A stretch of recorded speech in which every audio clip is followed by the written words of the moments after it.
class 6. I hope you all are good. Let's start our reading of chapter number 4, living things and the environment. Today our topic is temperature. The heat received from the sun has a direct effect on the temperature of a place. सन सूरज की तरफ से आई गई heat direct effect करती है किसी जगह के temperature पे. Most mammals and birds are not affected by temperature since they are warm blooded. बहुत से मैमल्स जो दूध देने वाले जानवर हैं, ठीक है, बहुत से मैमल्स और परिंदे ऐसे हैं जो कि टेम्परेचर से अफेक्टेड नहीं होते क्योंकि वो वार्म ब्लडेड होते हैं. They keep a constant body temperature. However, other vertebrates such as reptiles, amphibians and fishes all of the invertebrate animals are said to be cold-blooded. इन तमाम को हम क्या कहेंगे? Cold-blooded animals. They need the heat of the sun to warm their bodies. इनको सूरज की रोशनी की ज़रूरत होती है, हरारत की ज़रूरत होती है अपनी बॉडी को गर्म रखने के लिए. So they can become active ताकि वो चुस्त एक्टिव रह सके. A tropical lizard in the daytime may have a body temperature of 30 degrees Celsius and be able to dart about at great speed, catching its insect prey as soon as the light begins to go down in the sky. As the temperature falls, the lizard become less and less active.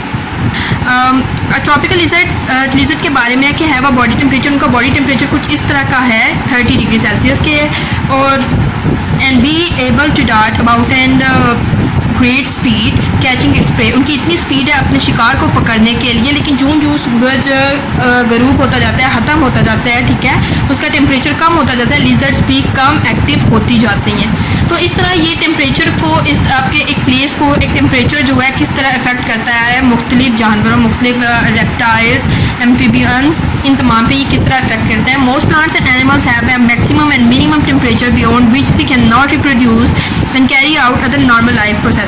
अच्छा, कुछ जानवर और पौधों का बहुत ज़्यादा ही बहुत कम temperature which can not reproduce and carry out, कि वो अपनी ज़िंदगी के और रोज़मर्रा की जो रिप्रोडक्शन है, रिप्रोड्यूस और नॉर्मल लाइफ प्रोसेस है उनको नहीं पूरा कर सकते. Most plants and animals have an ideal temperature at which they are most active. उनका एक ऐसा आइडियल टेम्परेचर होता है जिस पे वो एक्टिव रह सकते हैं, सिर्फ एक टेम्परेचर, ठीक है.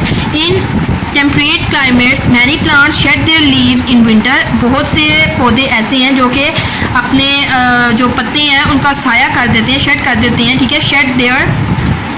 अच्छा, ये दरख्त क्या करते हैं? शेड देयर लीव झड़ना शुरू कर देते हैं, उनके पत्ते गिरना शुरू कर देते हैं. While some animals hibernate to avoid the low temperature and lack of food during the winter.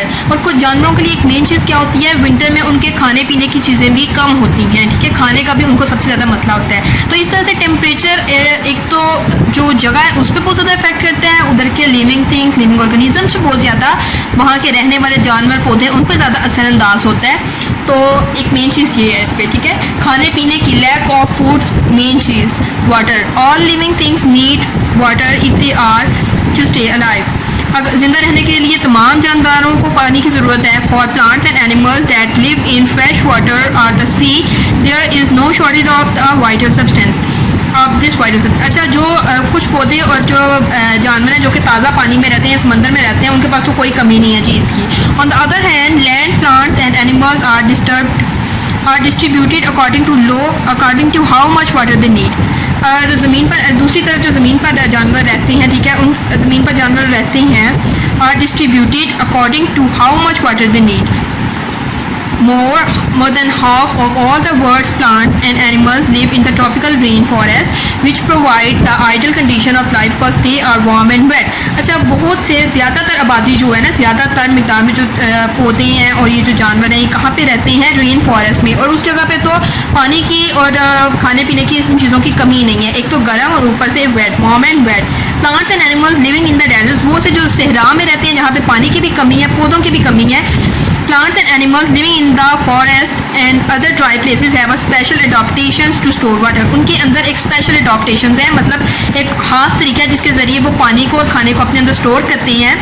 और to reproduce the amount of water they lose from their bodies, ताकि to reduce the amount of water they lose from their bodies, अपनी body से, ठीक है, अपनी body के अंदर अच्छा, इनके पास एक स्पेशल तरीका है, जैसे कि वहाँ पे एक कैक्टस प्लांट है। कैक्टस प्लांट का क्या है, उसके अंदर बहुत मिकदार में पानी पाया जाता है, वो भी डेजर्ट में होता है, सहरा में, खुश्क इलाके में है, लेकिन वो एक ख़ास तरीके से अपने अंदर उस पानी को जज़ब करता है और अपने खाने का और अपना फोटोसिंथेसिस का अमल जारी रखता है।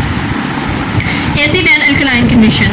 How acid and alkaline the soil or water is also affects the distribution of plants and animals. Most plants, including wheat and potatoes, grows best in soil which are neutral, neither acid or alkaline. Some plants grow better in acid soil conditions than other.